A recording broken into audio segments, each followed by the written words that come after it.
What a joy to be here in midst of you. Especially, this is my first connect with this sort of a meeting with regard to the people, stakeholders that are involved. I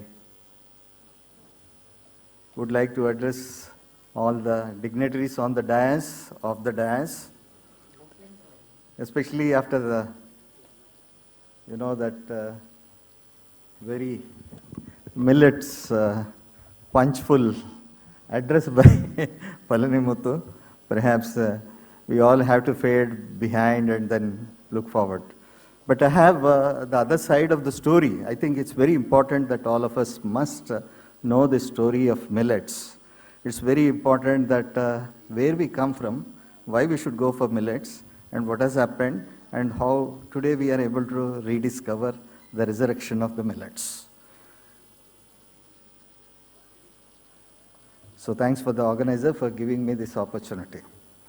Now, India, I think after the independence, India, we were really importing grains for our food, PL 480 program from America. And many a time the consignments were of a substandard nature. So that independent India then, I was told that BMS was also found one day. What is that? 1 year, 1 day earlier it was founded. So anyway, I think we are celebrating independence every year, but most important significant achievement that which we attained was thanks to the green revolution and the food security that was brought through that, because we were really just hunger in terms of the quantity. But we missed out a major thing trying to examine in terms of the quality. So that's the reason today we are talking and moving towards the food security to the nutrition security. Much is said about from the various speakers, but it is very, very vital, because just if you go for the NFHS data and all those things, we have a lot of dubious distinction about many things. In India, we are proud about many things, but I think the basic things, the food, right, in terms of the malnutrition among the pregnant, lactating women, and the children that first 1,000 days, protein malnourishment, iron malnourishment. Then another problem comes, not only malnutrition, but we talk about hidden hunger. One is, we said that food security has solved the problem of hunger, but there is still hidden hunger, it is still hiding in it. So because I am sure that you all are aware about what hidden hunger is. We look so beautiful. He was talking about some beautiful packaging scientists. But once you open the packet, inside our body system is highly deficient in the micronutrient array. The third one is about the lifestyle diseases. Again, we have a dubious distinction. Diabetes, cardiovascular, all these things. Then you talk about celiac diseases. You talk about various other health ailments, and the most recent and the one which is creeping from under the mat is the overnutrition, obesity. Can you find any single commodity which can really address to all this? And that's what is millet, the power of millets. We need to understand that and how grossly we neglected it, primarily through the policy disfavor, and millets are out and tried. It has gone out of the food consumption basket. See, whether people had responsibility to talk about or think about it, an institute is created, they will have to definitely think about it and work around that. That was the necessity is the mother of invention. So I come from Indian Institute of Millet Research, which is an arm of Indian Council of Agriculture Research, which is millets are bread and butter for us. So my primary profession is, professional background is, and I'm a scientist from agriculture economics. Today, I think perhaps I have forgotten more of agriculture economics and more of nutrition, more of food technology, more of engineering, more of entrepreneurship, more of incubation. But it's all very important economics. With that background, you can understand how the technologies can take and connect to the world. If this is missing, because millets are primarily grown by the farmers for their own consumption. Now, the greatest challenge before us is how you are going to convert it to today's context. Farmers have to grow for your sake and my sake. That is the real paradigm shift that has happened. And that is what the commercial color to the millet has to go. So the commodity has to be resurrected. So how that can happen? It's a very difficult thing. So, but then we took up that.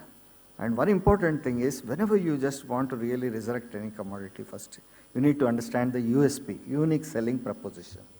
What is that, the unique selling proposition? Why we need to bring back millets and all those things? So there is a coin there, because they are branded negatively. You know that? Kadan, in Hindi they are called as Kadan, least of the cereals. Prime Minister understood this. That's the reason he brought out in 2018, I think we have gazetted in the Government of India's gazette notification as Nutri cereals.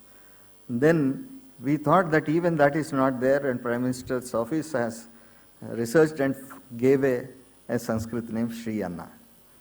So that's the reason today it's there, because you are going to because of thanks to the International Year of Millets, we are taking from here to the globe. It's not that India. So now the first prime responsibility is how you make it as a pan-India crop. The second thing is then taking beyond the boundaries. Yesterday I was attending one international webinar at Ecuador. Probably they never had any session, something like that, on millets. First time. I was seeing the overwhelming response.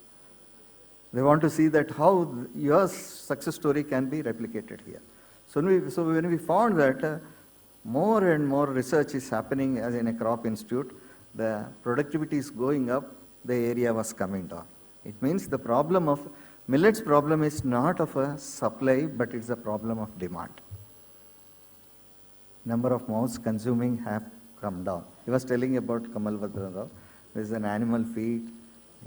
This is a lot of, you know, that millets are being detoured to various other alternate uses, like potable alcohol, starch industry, animal feed, poultry feed, and many other things.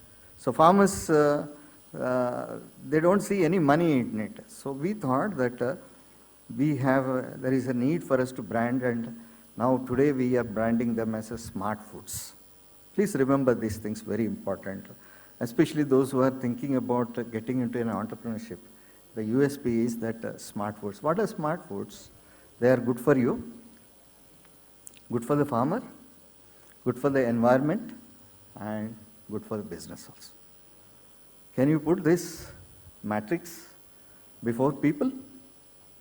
You need to help them to see that how this entrepreneurship can be connected with the millets. Very, very important thing.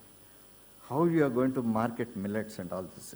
These stories are wonderful stories, what all speakers they were talking. You need to really put them into the background and then try to build the awareness campaigning about it. The knowledge, the success stories, little bit here and there. But the big game is that you will have to take them globally and make them consumers. So ancient grains in modern forms is the way. Why I am telling this is very important. I think you all make jowar roti. How difficult it is to make it. So inconvenient.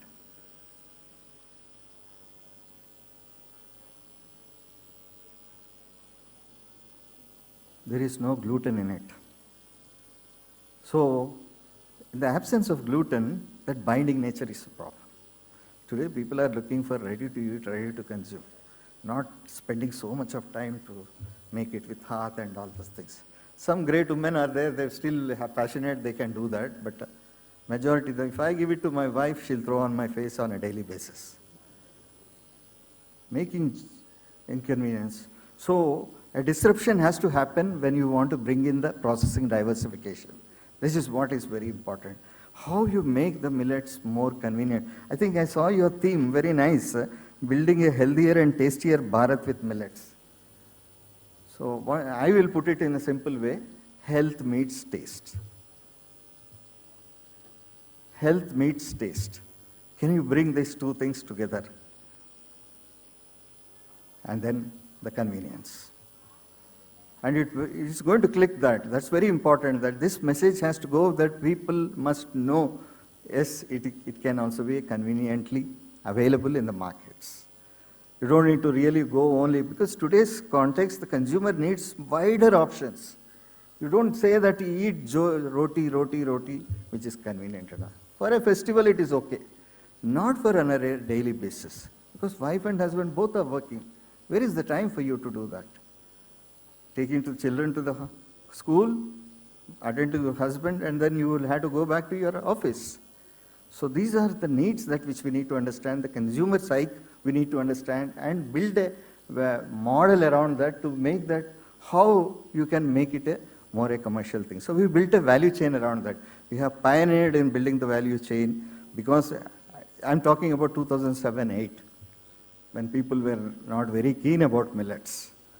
So understanding the gaps in the millet value chain and try to, there were no machinery, absolutely, except what paddy processing unit that Tanjavur, what is today NIFTEM. So there are something like a dehuller, abrasive dehuller, and small machines, and that is not really just can offer you on a commercial scale.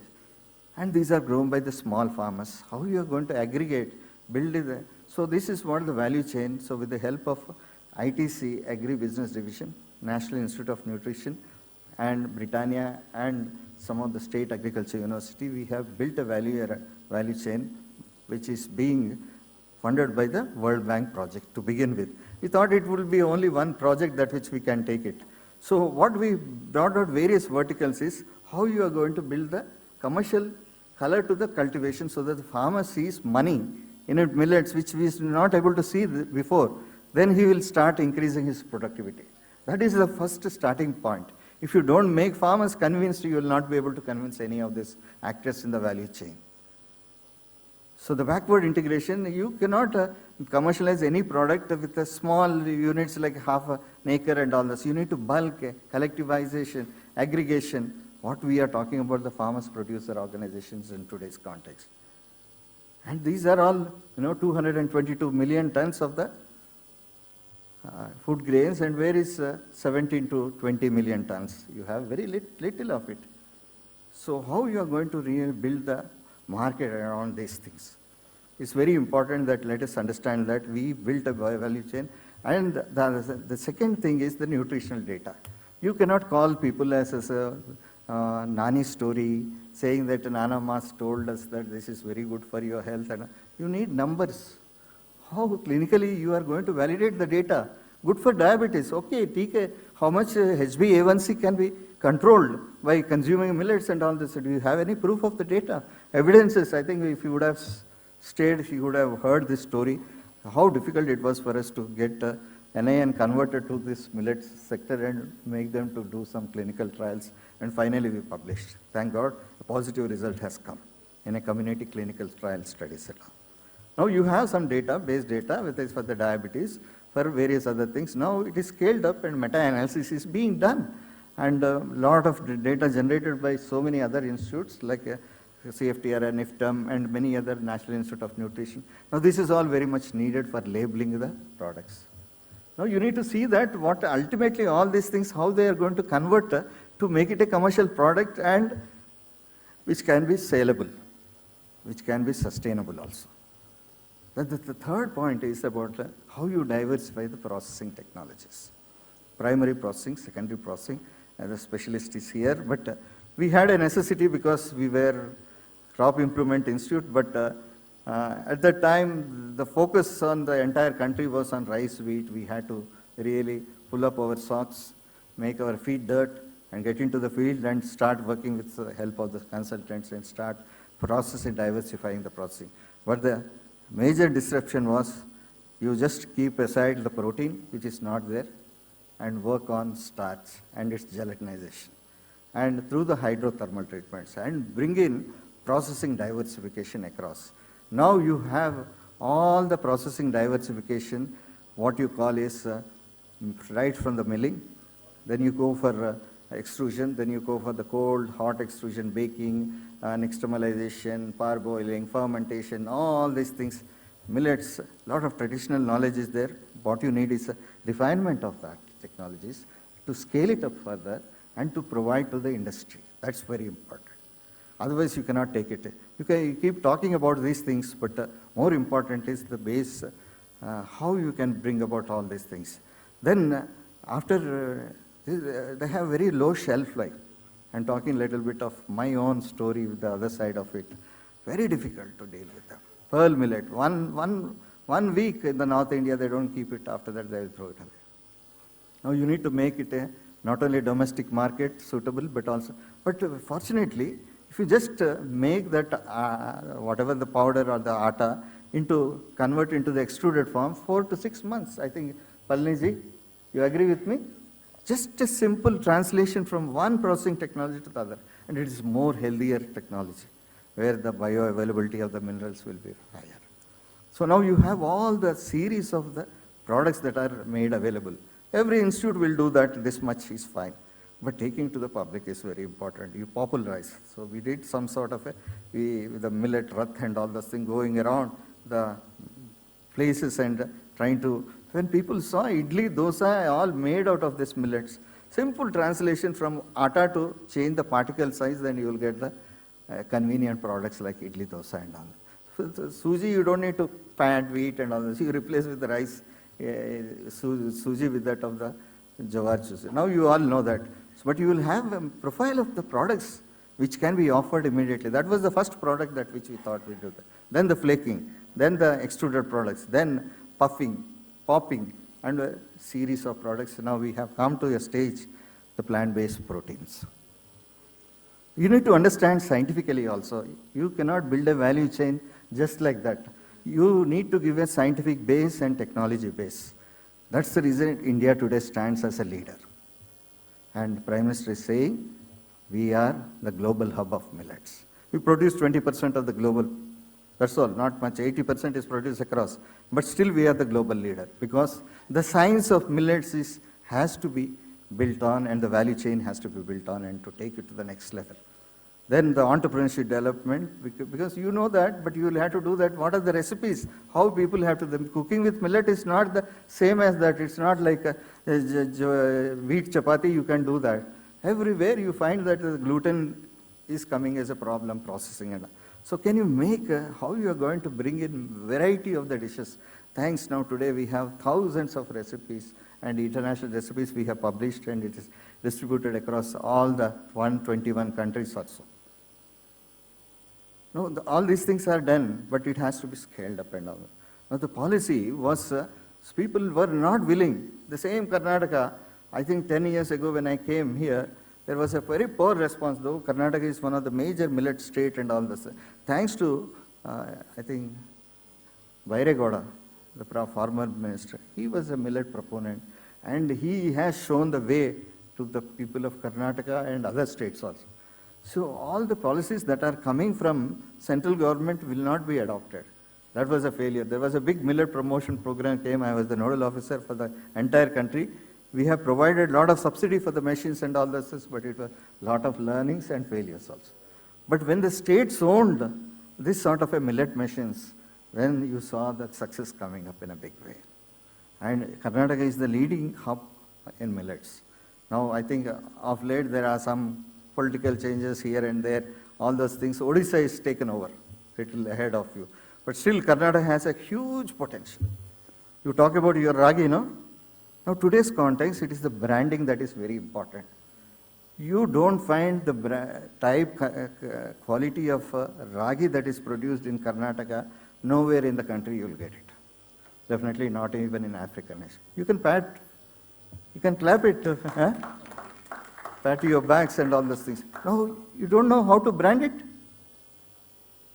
You will have to brand it. Today's context is all that basmati rice. and many other things. So this is what the new mantra that has to be embraced when you are bringing the technology, science, and then the commercialization aspect.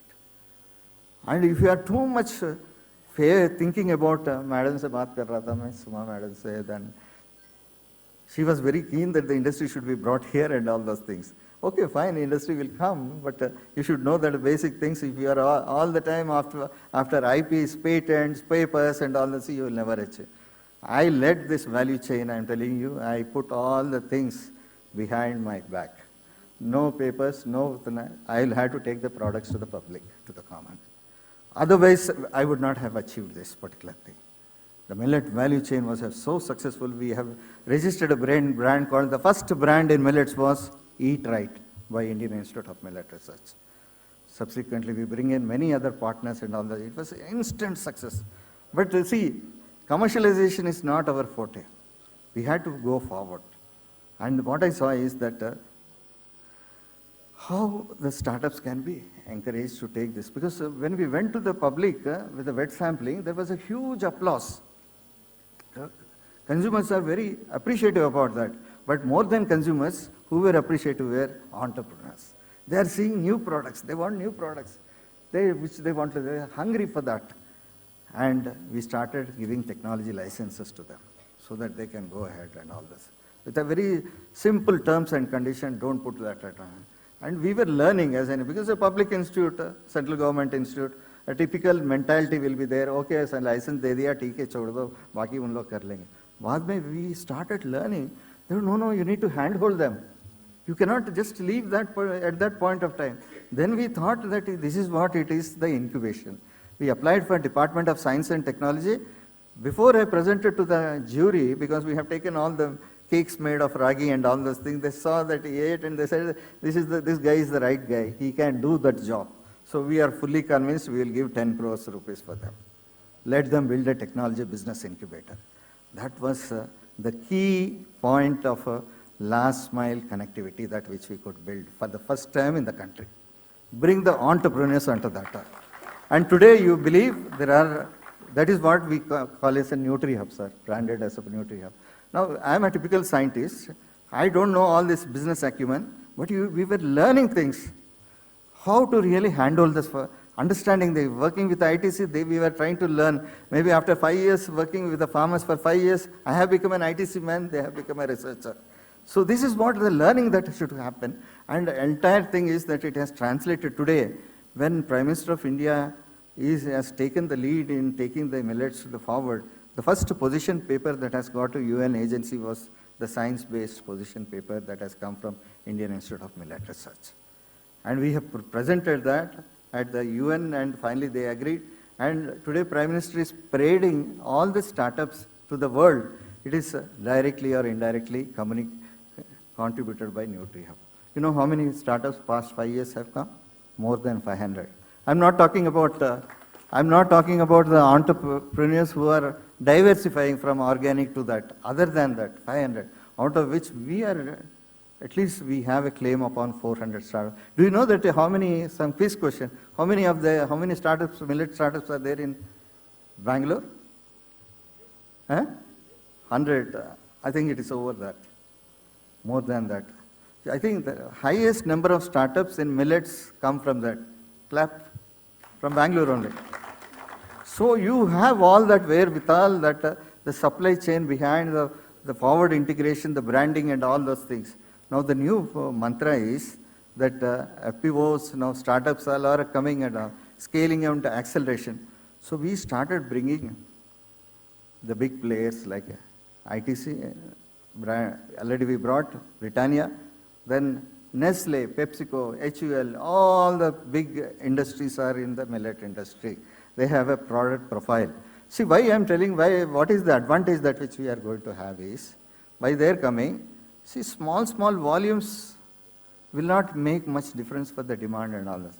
We need both Laghu Udyog, we have to have the Prime Minister. But what an institute like us will do is, we will try to connect these big industries, because they will not invest in R&D and all those things. They will watch how these startups, Laghu Udyog, MSMEs, how they are faring and all this. So what we are trying to impressing them, that you connect with them.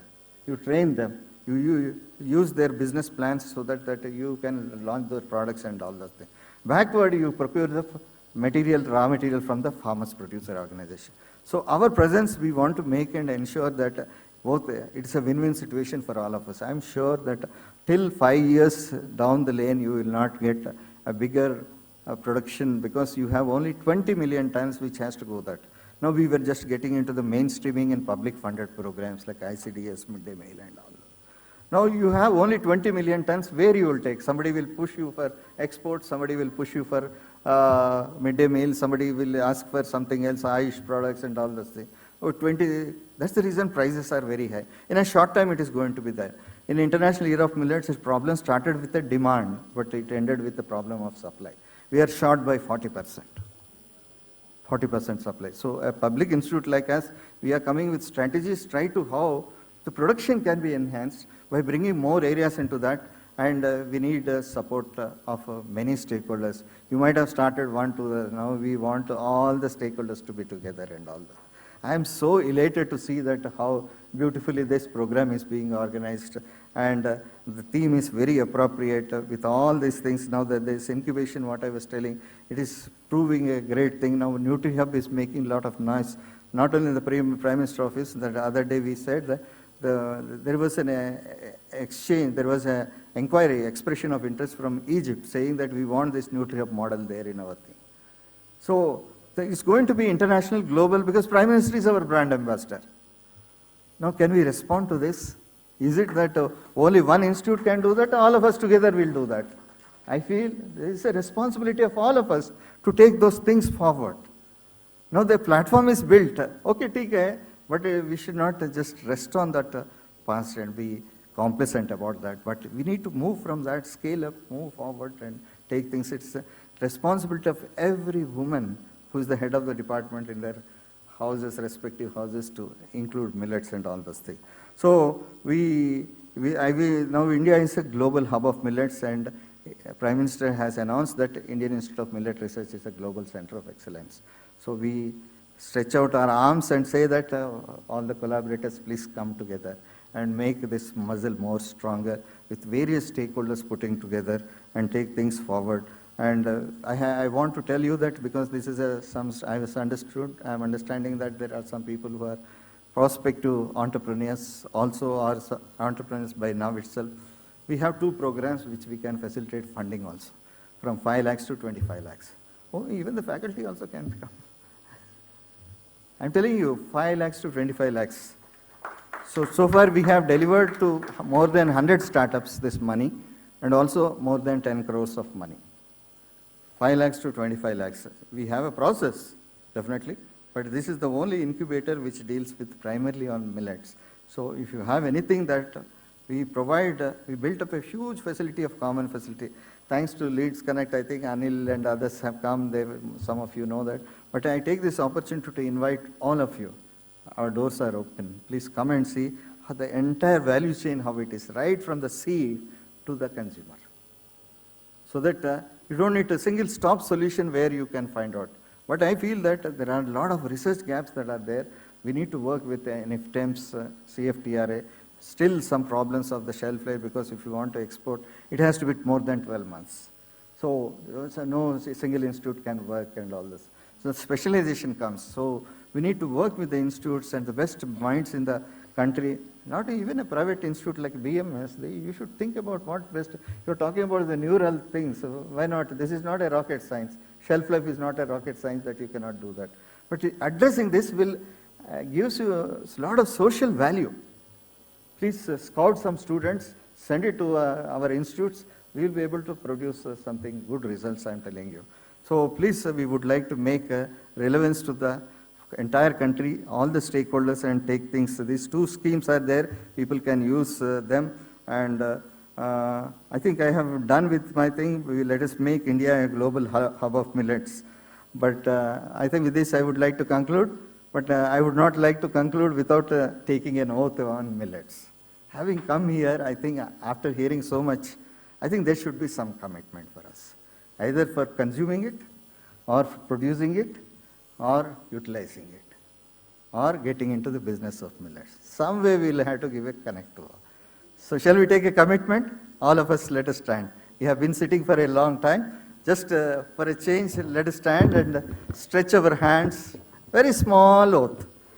Very cute and small oath. I said they are smart crops. So even the oath has to be smart. So I will say that the nutrition science says you need to have a diversity in our diet. Out of 270 grams of the cereal consumption that you have, 90 grams must come from the millets, means 1/3 of it. At least a minimal thing. I'm not here asking you to replace rice, wheat and all that. That's not my business. Include millets in your diet. So that is what the nutrition science says. So shall we stretch? I'll say that, I don't know what you say, let's millet in Kannada? Siridhanyal? Siridhanya, I know that. Let's millet. Huh? Oh, not that big both. Small only you tell me. Yeah, I'll do that for in English and Hindi. So I think the third thing, one of you can come forward and help me. One of you can come here and just. Okay, we'll start with English. Shall we start? 1, 2, 3. Let's millet. Millets हो जाए. ನಾವು ಸಿರಿಧಾನ್ಯ ಒಡೆಸೋಣ. ನಮ್ಮ ನಡೆ ಸಿರಿ ಅನ್ನದ ಕಡೆ. Thank you very much. Thank you.